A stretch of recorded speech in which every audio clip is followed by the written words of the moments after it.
years. We have a testimony from Brigadier General Stephen Lufkin, still a practicing attorney, that by the late Eisenhower years that he had lost control of these projects primarily because of the compartmentalization into the military-industrial complex. Operative word industrial. There are corporations such as SAIC, Lockheed Martin, Northrop, and others that deal specifically with this issue, with advanced energy and propulsion systems connected to UFOs. And I think that what has happened, from the best we can tell, from insiders that have briefed me for now about 8 years, is that we have lost control of these projects from a constitutional law perspective because the infrastructure within military intelligence and corporate channels is so well funded and so complex and labyrinthine that there are compartments within compartments within compartments, and people who are in the Congress who make inquiries, and in fact President Clinton, when he made inquiries, were simply denied access, as you heard earlier that President Carter was denied access. On your other question, I would say that in terms of profiting from the status quo, big oil. There are certain geopolitical and financial infrastructures that would not welcome a definitive replacement to the fossil fuels. I will tell you, and we can prove this with other scientists who are ready to come forward, that we already have a complete replacement for any fossil fuels or ionizing nuclear power plants. We don't need them. We haven't needed them. Probably have not needed them since the time I was born. Now, of course, this is a major issue. You're talking a multi-trillion-dollar global infrastructure change. And so this does hit the alarm bells at the National Security Council economics area. However, what is more serious to the national security? Keeping the status quo or letting ourselves go into a global ecosystem collapse and running out of fossil fuels and having massive rolling blackouts, not just in California, but globally. We have got to do something about this, and soon, and that's why we are advocating open hearings in the Congress. Other media, please. Deanne Davis with United Press International. Could you please address the vehicle that there was a drawing displayed of? Why would this vehicle be on display at an air show? What is the power source that you are asserting is going to be so very useful? And how can you determine this vehicle is not something that is being developed, by a government agency? In fact, I think that was the testimony. This is an alien reproduction vehicle, and just to be clear, this means that it is based on advanced anti-gravity and zero-point energy propulsion systems. Those are the propulsion systems. They are being manufactured by a consortium of companies that include Lockheed Martin, Northrop, SAIC, and other corporations. They do have superluminal capacity, in other words, faster than the speed of light capacity. I think Mr. McCandlish and other witnesses that he's identified could go into more of the technical physics of it. I'm just a country doctor from Virginia, I tell people. I mean, really. And but this is actually what is the reason it's called alien reproduction vehicle is that it's based on the study of extraterrestrial vehicles, but it is manufactured by human military intelligence, aerospace contracting arrangements. And this is very important. It means that we, Homo sapiens, have the ability to access this so-called zero-point field of energy, which is the ambient field of energy from which all matter and energy is fluxing, and can access that energy and generate all the power we need to run this planet without fossil fuels or pollution. Do you have any direct evidence, though, that this, I mean, we're talking about the same government that so appropriately named a snooper program Carnivore. So just because it's named the alien reproduction vehicle, considering the history and the questions that have been existing for such a long time about flying saucers, I mean, do you know, is there any direct reason to believe that this is actually derived from technology?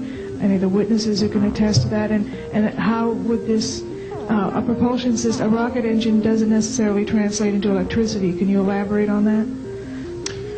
Well, the first part of your question, I would say that the testimony of witnesses we have, some of whom are here, others that are not here, but they're in the briefing materials, is that we have studied specifically extraterrestrial vehicles which have been retrieved. The breakthroughs in that research have led to applications that have led to the building of this and similar anti-gravity devices.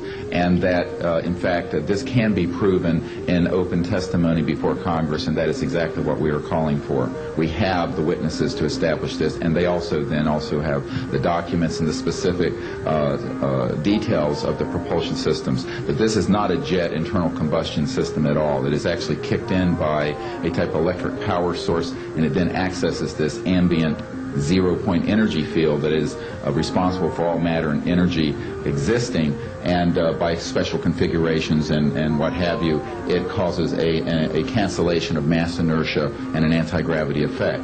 And this is a complex technical discussion which is probably beyond the scope of this conference, but we have materials in the briefing document that we can provide you with references to people who have studied the anti-gravity effect as far back as certainly the 1950s.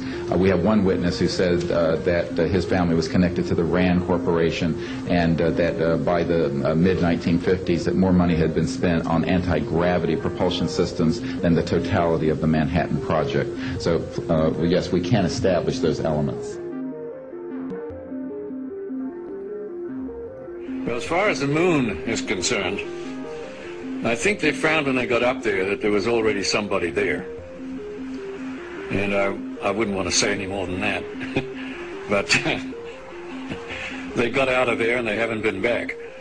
But I have seen certain documents and read certain reports that indicate that there's somebody already there that knows a lot more than we do and would be willing to run us off if we didn't go on our own. I doubt that we will go to the moon again.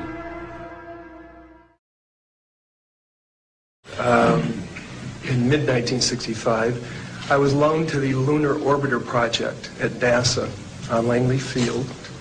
They had problems with a piece of electronic equipment that was bottlenecking their production of photographs. I was taken into the laboratory where the equipment was malfunctioning. The Airman Second Class was in the dark room at that time. I was also an Airman Second Class. About 30 minutes into the process, he said to me in a very distressed way, by the way, we've discovered a base on the backside of the moon. And then he proceeded to put photographs down in front of me, and clearly in these photographs were structures, spherical buildings, and towers.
Always airbrush these out before we sell them to the public.